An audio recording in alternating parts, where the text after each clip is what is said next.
السلام علیکم ورحمۃ اللہ وبرکاتہ، نحمدہ ونصلی علی رسولہ الکریم، اما بعد فاعوذ باللہ من الشیطان الرجیم، بسم اللہ الرحمن الرحیم، رب اشرح لی صدری ویسر لی امری واحلل عقدۃ من لسانی یفقہوا قولی۔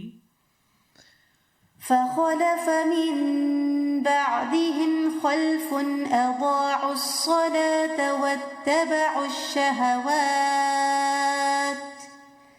واتبعوا الشهوات فسوف يلقون غيا۔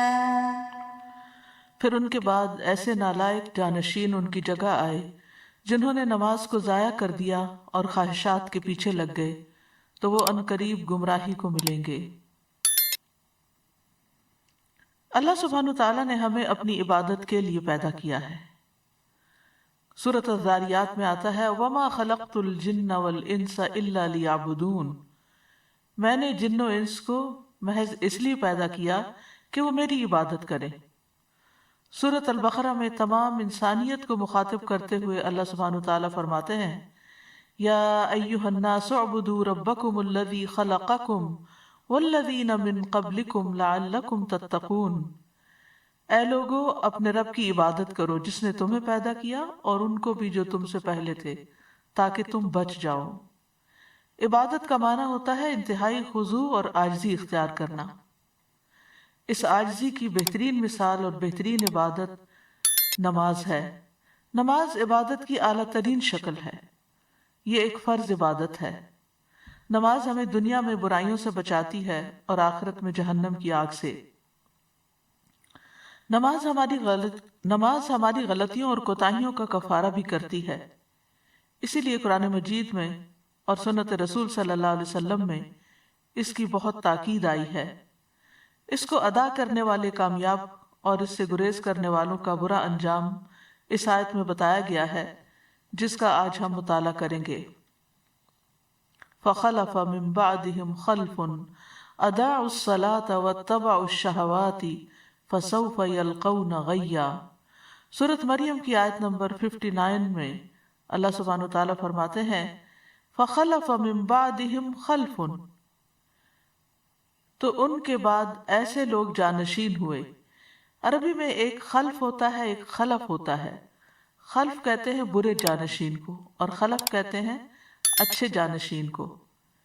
یعنی سورۃ مریم میں اللہ سبحانہ وتعالیٰ نے جن انبیاء کا ذکر کیا، ابراہیم علیہ السلام، موسیٰ علیہ السلام، اسماعیل علیہ السلام، ادریس علیہ السلام، ان سب کا ذکر کرنے کے بعد، ان کی تعریف کرنے کے بعد اللہ تعالیٰ فرماتے ہیں فخلف من بعدہم خلف، کہ ان کے پیچھے یعنی ان قابل تعریف لوگوں کے بعد ایسے برے جانشین آئے کہ جن کی سب سے بڑی برائی کیا تھی؟ اضاعوا الصلاۃ، انہوں نے نماز ضائع کر دی، واتبعوا الشہوات، اور خواہشات کے پیچھے لگ گئے۔ یعنی ان کے آباء و اجداد نیک تھے لیکن ان کی اولادوں نے نمازیں چھوڑ دی، ان کے ارکان یا پھر ان نمازوں کے ارکان و واجبات چھوڑ دیے، یا یہ کہ انہیں اپنے وقت سے تاخیر کے ساتھ پڑھا، اور ایسے کام کیے کہ جس سے نماز کا پڑھنا اور نہ پڑھنا ایک ہی ہو گیا۔ ناخلف لوگوں کی یہاں جو صفات بیان کی گئی ہیں، جیسا کہ نبی صلی اللہ علیہ وسلم نے بھی فرمایا کہ ان کے بعد کچھ ایسے لوگ آئیں گے کہ وہ ایسی باتیں کریں گے جن پر وہ عمل نہیں کریں گے، اور وہ ایسے عمل کریں گے جن کا انہیں حکم نہیں دیا جائے گا۔ تو جو اپنے ہاتھ سے جہاد کرے وہ مومن ہے، جو اپنی زبان سے جہاد کرے تو وہ مومن ہے، جو اپنے دل سے جہاد کرے تو وہ مومن ہے، اور اگر یہ بھی نہ ہو تو خشخاش کے دانے برابر بھی ایمان نہیں رہتا۔ یعنی ایسے لوگوں کو سمجھانا چاہیے زبان سے بھی اور ہاتھ سے بھی، یعنی جیسے اپنے بچے ہیں اور وہ چھوٹے ہیں ابھی 10 سال کے بعد بھی اگر نماز نہیں پڑھتے تو جیسے کہ حدیث میں آتا ہے کہ ان کو مار بھی سکتے ہیں، تاکہ وہ اگر پیار محبت سے اور سمجھانے سے، واعظ نصیحت سے نہیں سمجھتے تو سختی سے سمجھے، حتیٰ کہ نماز ان کی عادت ہو جائے اور پھر اس کے بعد زندگی میں وہ اس پر چلتے رہیں۔ تو بات یہ ہو رہی ہے کہ ان چنے ہوئے لوگوں، انعام یافتہ لوگوں کے بعد آنے والے برے اور شریر لوگوں کا فسق و فجور کیا ہے، کیا صفت ہے، کیا دلیل ہے کہ اضاعوا الصلاۃ، انہوں نے نماز کو ضائع کر دیا، نماز کو چھوڑ دیا، یا یہ کہ شریعت کے مطابق اسے ادا نہیں کیا،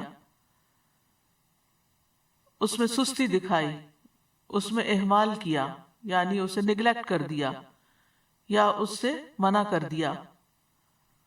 یہ لوگ اللہ سے ڈرنے والے لوگ نہیں تھے۔ مجاہد کہتے ہیں کہ اس سے مراد اس امت کے وہ لوگ ہیں جو راستوں میں جانوروں اور گدھوں کی طرح ایک دوسرے پر سوار ہوتے ہیں، نہ تو وہ آسمان میں اللہ سے ڈرتے ہیں اور نہ زمین میں لوگوں سے شرم کرتے ہیں۔ یعنی انہوں نے بے حیائی اور برائی کے طریقے اپنا لیے اور جس کام کے لیے انہیں پیدا کیا گیا تھا اس کام کو انہوں نے چھوڑ دیا۔ ابو سعید خدری کہتے ہیں کہ میں نے رسول اللہ صلی اللہ علیہ وسلم کو فرماتے ہوئے سنا، 60 سال کے بعد نااہل لوگ پیدا ہوں گے، یعنی نبی صلی اللہ علیہ وسلم کے جانے کے 60 سال بعد، جو نماز کو ضائع کر دیں گے اور خواہشات کی پیروی کریں گے اور جہنم کے گڑھے میں جا پڑیں گے۔ ان کے بعد ایسے لوگ جانشین ہوں گے جو قرآن تو پڑھیں گے لیکن وہ ان کے حلق سے نیچے نہیں اترے گا، یعنی صرف تجوید اور قرات کے ماہر ہوں گے لیکن وہ قرآن ان کے دلوں پر اثر نہیں کرے گا اور نہ ہی ان کے عمل میں آئے گا۔ اور قرآن کی قرات 3 طرح کے لوگ کرتے ہیں، نمبر 1 مومن، نمبر 2 منافق اور نمبر 3 فاجر۔ ادا الصلاۃ، انہوں نے نماز کو ضائع کر دیا، یعنی ایک اہم فریضہ جو دین کا ستون ہے، جو ایمان کا معیار اور کسوٹی ہے اور جو رب العالمین سے اخلاص کا ثبوت دینے کا ذریعہ ہے، تو اس میں انہوں نے اپنی نمازیں ضائع کی، یعنی اہم فریضہ کو ادا نہیں کیا۔ تو بہت سے اہل علم یہ کہتے ہیں کہ یہاں اس سے مراد نماز پوری طرح چھوڑ دینا ہے، یعنی یہ وہ لوگ ہیں جو نمازیں چھوڑ دیتے ہیں۔ بعض اہل علم یہ کہتے ہیں کہ یہ وہ لوگ ہیں جو نمازوں کو اس کے آخری وقت تک مؤخر کر دیتے ہیں، یعنی پڑھ تو لیتے ہیں لیکن بے وقت کی پڑھتے ہیں۔ اور بعض کہتے ہیں کہ یہ وہ لوگ ہیں جو نمازوں کے اوقات ضائع کر دیتے ہیں، یعنی قضا کر کر کے پڑھتے ہیں۔ اور بعض نے یہ بھی کہا کہ یہ وہ لوگ ہیں جو ارکان اور واجبات کو ضائع کر دیتے ہیں، یعنی تم نماز کے سارے ارکان، شرائط وغیرہ پوری طرح ادا نہیں کرتے۔ حسن بصری کہتے ہیں کہ اس سے مراد وہ لوگ ہیں جنہوں نے مساجد کو بیکار اور خالی کر دیا اور کھیتی باڑی کو لازم کر لیا، یعنی دنیا کے کام کاج میں، دنیا کمانے میں ایسے مصروف ہوئے کہ نمازوں کو مسجد میں پڑھنے کی بجائے جہاں پڑھ سکے پڑھ لیا ورنہ نہ پڑھا۔ ابن مسعود اور ابراہیم کہتے ہیں کہ انہوں نے نماز کو اس کے وقت سے مؤخر کر دیا۔ سعید بن مسیب کہتے ہیں یہ وہ شخص ہے جو ظہر نہیں پڑھتا یہاں تک کہ عصر داخل ہو جاتی، عصر نہیں پڑھتا یہاں تک کہ سورج غروب ہو جاتا ہے۔ لوگوں نے ابن مسعود سے پوچھا کہ نماز کو ضائع کرنے کا مطلب کیا ہے، تو انہوں نے کہا اس سے مراد نماز کو اتنی دیر سے پڑھنا کہ وقت نکل جائے۔ تو ان لوگوں نے کہا ہم یہ سمجھتے تھے کہ نماز کو چھوڑ دینا اسے ترک کرنا ہے۔ تو انہوں نے کہا کہ اگر وہ نماز کو چھوڑ دیتے تو دین سے ہی نکل جاتے۔ نماز کو لیٹ کرنا بہرحال نفاق کی علامت ہے، جس کا حدیث میں بھی ذکر آیا ہے، اور سستی سے پڑھنا اور دکھاوے کی نماز پڑھنا اور اللہ کو کم یاد کرنا یہ منافقین کی نماز کی صفات ہیں۔ سورۃ النساء آیت 142 میں اللہ تعالیٰ فرماتے ہیں ان المنافقین یخادعون اللہ وهو خادعهم وَإِذَا قَامُوا إِلَى الصَّلَاةِ قَامُوا كُسَالَىٰ يُرَاءُونَ النَّاسَ وَلَا يَذْكُرُونَ اللَّهَ إِلَّا قَلِيلًا، بے شک منافق لوگ اللہ سے دھوکہ بازی کر رہے ہیں حالانکہ وہ انہیں دھوکہ دینے والا ہے، اور جب وہ نماز کے لیے کھڑے ہوتے ہیں تو سست ہو کر کھڑے ہوتے ہیں، یعنی شوق سے نہیں جاتے نماز کی طرف، خوشی سے نہیں جاتے، لوگوں کو دکھاوا کرتے ہیں اور اللہ کو بہت کم یاد کرتے ہیں۔ رسول اللہ صلی اللہ علیہ وسلم نے فرمایا یہ تو منافق کی نماز ہے، یہ تو منافق کی نماز ہے، یہ تو منافق کی نماز ہے کہ سورج کو بیٹھے دیکھتا رہتا ہے، جب وہ شیطان کے 2 سینگوں کے درمیان ہوتا ہے، یعنی غروب ہونے کے قریب ہوتا ہے، تو کھڑا ہو کر 4 ٹھونگے مارنے لگ جاتا ہے، اس میں اللہ کا ذکر نہیں کرتا مگر بہت تھوڑا، یعنی اللہ کو یاد کرنے کی بجائے وہ ادھر ادھر کی باتیں سوچتا رہتا ہے، یا بس نماز کو سر سے اتارنے کی فکر کرتا ہے۔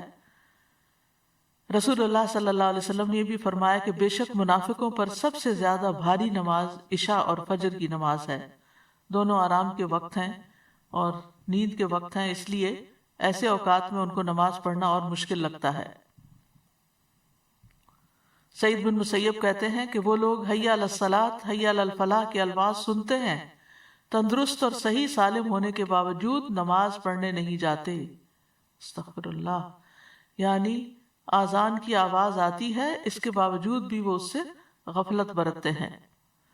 ایک معنی بھی کیا گیا ہے کہ یہ عمدگی سے نماز نہیں پڑھتے۔ ابو ہریرہ رضی اللہ عنہ کہتے ہیں کہ ایک دن آپ صلی اللہ علیہ وسلم نے ہمیں نماز پڑھائی، پھر مڑے اور فرمایا، اے فلاں، تم نے اپنی نماز اچھی طرح کیوں نہیں ادا کی؟ کیا نمازی کو دکھائی نہیں دیتا جب وہ نماز پڑھتا ہے کہ اس نے کس طرح نماز ادا کی؟ حالانکہ وہ اپنے ہی لیے نماز ادا کرتا ہے، تو پھر چاہیے کہ اچھے سے اچھے طریقے سے ادا کرے۔ اسی طرح ایک معنی یہ بھی ہے کہ جلدی جلدی نماز پڑھنا، بس سر سے اتارنے کی کوشش کرنا۔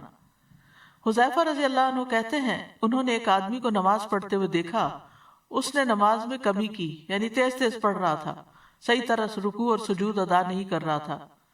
حذیفہ نے اس سے کہا، تم کتنے عرصے سے ایسی نماز ادا کر رہے ہو؟ اس نے کہا 40 سال سے۔ تو انہوں نے کہا کہ تم نے 40 سال سے کوئی نماز نہیں پڑھی، اگر تم ایسی ہی نماز پڑھتے مر جاتے تو تم محمد صلی اللہ علیہ وسلم کی ملت کے علاوہ ہی مرو گے۔ پھر کہا، بے شک ایک آدمی ہلکی نماز پڑھنے کے باوجود اسے مکمل اور اچھے طریقے سے ادا کر سکتا ہے۔ تو اصل مقصود کیا ہے کہ نماز کا پھر حق ادا کیا جائے، اطمینان سے نماز کے ارکان کو ادا کیا جائے۔ ابو ہریرہ کہتے ہیں کہ رسول اللہ صلی اللہ علیہ وسلم ایک مرتبہ مسجد تشریف لے گئے، اسی وقت ایک شخص آیا اور اس نے نماز پڑھی۔ اس کے بعد نبی صلی اللہ علیہ وسلم کو سلام کیا، آپ نے سلام کا جواب دیا اور فرمایا کہ واپس جاؤ، نماز پڑھو، کیونکہ تم نے نماز نہیں پڑھی۔ وہ لوٹ گیا، اس نے ویسے ہی نماز دوبارہ پڑھ دی جیسے پہلے پڑھی تھی۔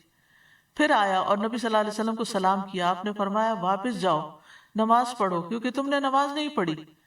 اس طرح 3 مرتبہ ہوا۔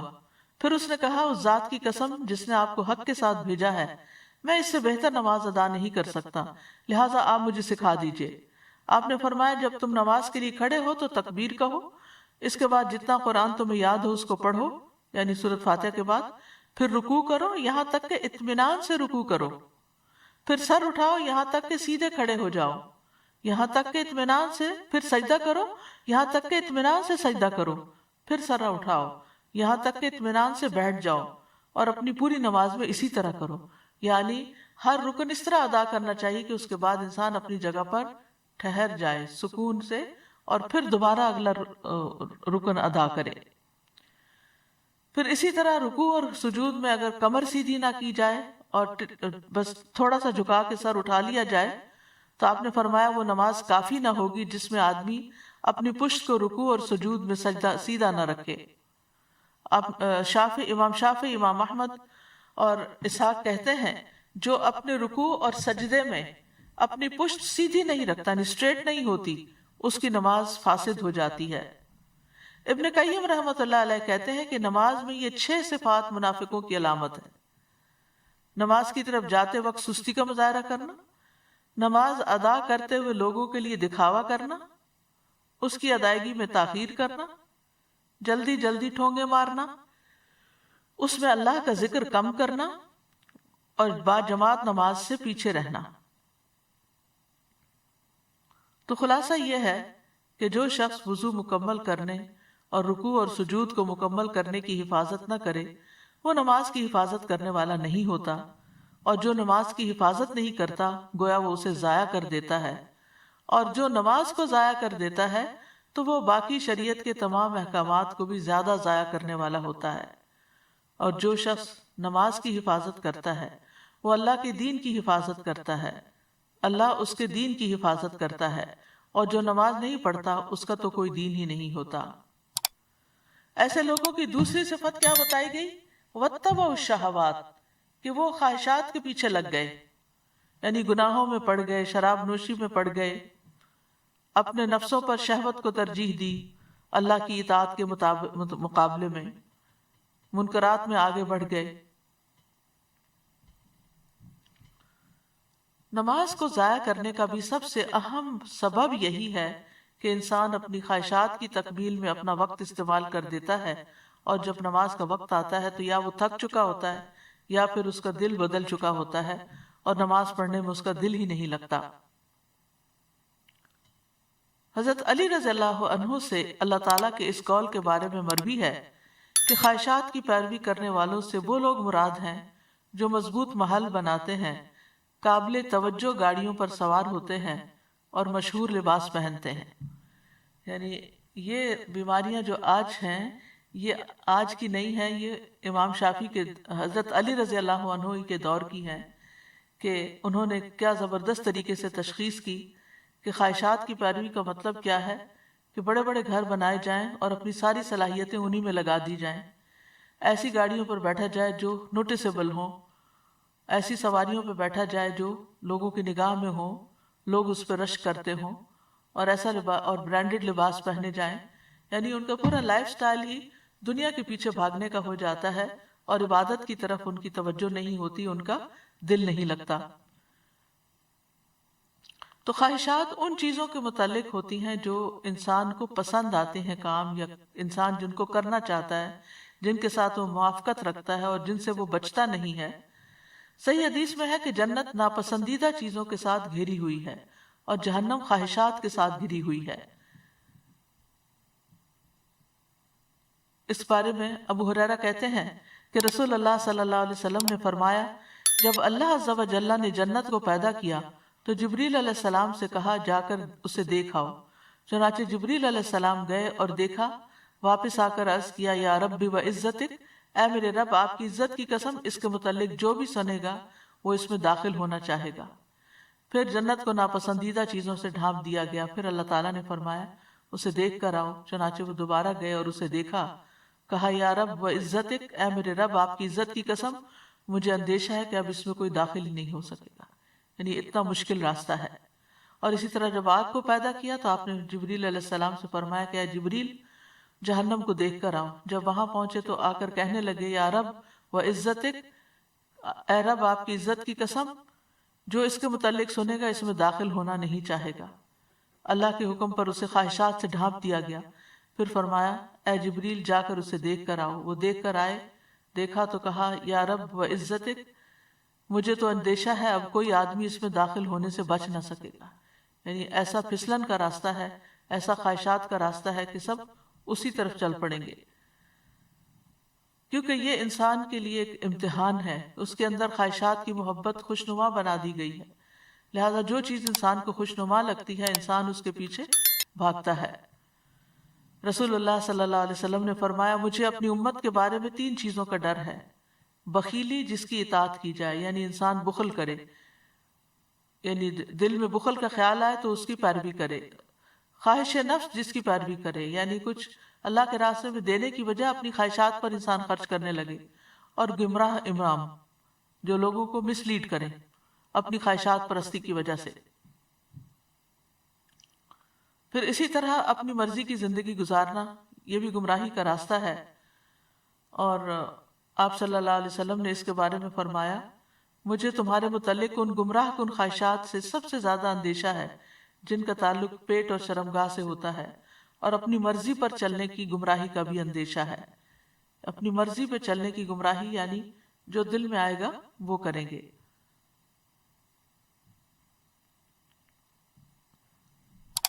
اگر دیکھا جائے تو خواہش کی شدت جو ہے وہ ہر برائی کی جڑ ہے۔ قرآن مجید میں یہ جو آتا ہے وہ احضرت الانفس الشح، تو شح کا معنی یہ کیا گیا ہے کہ کسی چیز میں شدید خواہش رکھنا اور اس کی حرص کرنا، اور یہی شح جو ہے یہ انسان کو پھر بہت سے برائیوں پر آمادہ کرتی ہے، خون ریزی پر، محرمات کو حلال سمجھنے پر۔ اسی طرح یہ ہے کہ خواہش پرستی جو ہے یہ غفلت کا ذریعہ ہے۔ آپ نے فرمایا کہ میں تمہارے فقر سے نہیں ڈرتا، لیکن اس بات سے ڈرتا ہوں کہ دنیا تم پر کشادہ کر دی جائے گی جیسے پہلے لوگوں پہ کی گئی تھی، تو تم ایک دوسرے سے آگے بڑھنے لگو گے جس طرح وہ ایک دوسرے سے آگے بڑھنے لگے، اور وہ تمہیں غافل کر دے جس طرح ان لوگوں کو غافل کر دیا تھا۔ خواہش پرستی سے انسان اللہ کے ذکر سے غافل ہو جاتا ہے۔ اللہ تعالیٰ فرماتے ہیں یا ایھا الذین آمنوا لا تلہکم اموالکم ولا اولادکم عن ذکر اللہ، اے ایمان والو تمہیں اموال اور تمہاری اولاد تمہیں اللہ کے یاد سے غافل نہ کریں، اور جو ایسا کریں گے وہی خسارہ اٹھانے والے ہیں۔ یعنی انسان کی عام طور پر خواہش مال کی ہوتی ہے، اولاد کی ہوتی ہے، پھر آگے بڑھ جا کر انسان ان چیزوں میں اتنا محو ہو جاتا ہے، اتنا ان سے راضی ہو جاتا ہے کہ اللہ کی یاد سے ہی غافل ہو جاتا ہے۔ یعنی ان چیزوں کے نہ ہونے پر جس طرح وہ رب کو پکارتا تھا، ان کے ملنے کے بعد وہ رب کو اس طرح نہیں پکارتا۔ تو جب انسان خواہشات کی پیروی کرنے لگتا ہے تو وہ فرائض سے غافل ہو جاتا ہے، اور پھر خواہش پرستی کے احکامات کو یعنی ان کے یہ احکامات ایسے ہیں کہ خواہش پرستی ایسی چیز ہے کہ جو اللہ سبحانہ وتعالیٰ کے احکامات کو بوجھ بنا کے رکھ دیتی ہے۔ عبداللہ ابن عمر کہتے ہیں میں نے نبی صلی اللہ علیہ وسلم کو فرماتے ہوئے سنا، کتنے ہی لوگ ایسے ہیں جو اپنی خواہش نفس کو پورا کرنے میں لگ جاتے ہیں، یعنی پھر اپنے مراد یہ کہ اپنے فرائض کو بھول جاتے ہیں، اپنی ذمہ داریاں بھول جاتے ہیں، ان کے لیے قیامت کے دن جہنم کے سوا کچھ نہ ہوگا۔ لیکن جو شخص خواہش پر نماز کو ترجیح دے تو اس کی فضیلت بھی بیان کی گئی ہے۔ حدیث میں آتا ہے اللہ تعالیٰ 3 قسم کے آدمیوں سے محبت کرتا ہے، ان پہ ہنستا ہے، ان سے خوش ہوتا ہے۔ ان میں سے ایک وہ جس کی بیوی خوبصورت ہو، اس کے پاس بہترین نرم بستر ہو، لیکن پھر بھی وہ قیام کرنے کے لیے رات کو کھڑا ہو جاتا ہے، یعنی خواہشات چھوڑ کر اللہ کے حضور کھڑا ہو جاتا ہے۔ اللہ تعالیٰ کہتے ہیں میرے بندے نے اپنی شہوت کو ترک کر دیا اور میرا ذکر کر رہا ہے، مجھ سے سرگوشی کر رہا ہے، اگر یہ چاہتا تو سو بھی سکتا تھا۔ تو ان کا انجام کیا بتایا گیا؟ فَسَوْفَ يَلْقَوْنَ غَيًّا، تو انقریب یہ بھٹک جائیں گے، یعنی نمازوں کو ضائع کرنے والے، خواہشات کی پیروی کرنے والے آخرت میں خسارے اور شر کا سامنا کریں گے، کیونکہ دنیا میں یہ گمراہ ہو گئے اور صراط مستقیم سے بھٹک گئے۔ غیہ کی تفسیر کرتے ہوئے بعض اہل علم کہتے ہیں کہ یہ جہنم کی وادی ہے، اور اس بارے میں جو آثار ہیں وہ یہ ابن جریر نے یہی موقف اختیار کیا کہ غی جہنم کی ایک وادی ہے۔ عربی زبان میں غی کا لفظ جو ہے رشد کے مقابلے میں آتا ہے، بھلائی کے مقابلے میں۔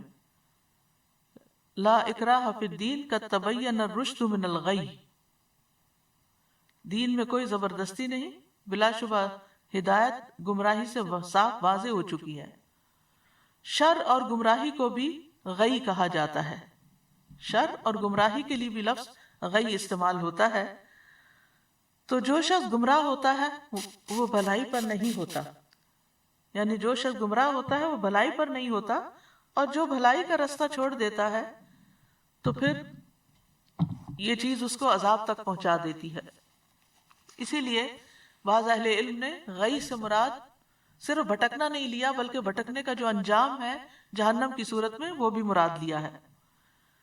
وہب کہتے ہیں کہ نہر فی جہنم بعید قعرہ خبیث طعمہ، کہ یہ جہنم میں ایک نہر ہے کہ جو بہت ہی گہرائی والی ہے اور اس کا کھانا انتہائی خبیث ہے۔ ابن عباس کہتے ہیں الغی واد فی جہنم، کہ یہ جہنم میں وادی ہے، یعنی کہ غی جہنم کی وادیاں۔ ابن عباس کا قول ہے یہ کہ ان کی گرمی سے پناہ مانگنی چاہیے، جو کہ زنا پہ اصرار کرنے والے، عادی شراب پینے والے، سود کھانے والے اور اس سے باز نہ آنے والے، اور والدین کی نافرمانی کرنے والے اور جھوٹی گواہی دینے والوں کے لیے ہیں۔ عطا کہتے ہیں الغی سے مراد واد فی جہنم یسیل قیحا و دمن، یہ جہنم کی ایسی وادی ہے کہ جس میں پیپ اور خون بہتا ہے۔ کعب کہتے ہیں ہوا واد فی جہنم ابعدها قعرا وشد حرا، کہ یہ جہنم میں ایسی وادی ہے کہ جو بہت دور گہری ہے اور بہت سخت گرم ہے۔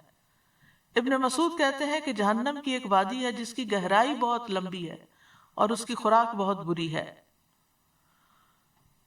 تو اس آیت سے ہمیں خاص طور پر نماز کی اہمیت کا پتہ چلتا ہے، اللہ کیونکہ انسان اللہ کی عبادت کے لیے پیدا کیا گیا، اس مقصد کے لیے پیدا کیا گیا، لہٰذا جب تک یہ مقصد پورا نہیں کرتا اس کا چھٹکارا نہیں ہو سکتا۔ کائنات کی تمام مخلوقات جو ہیں وہ اللہ سبحانہ تعالیٰ کی تسبیح کرتی ہیں، اس کی نماز پڑھتی ہیں۔ سورۃ نور میں آتا ہے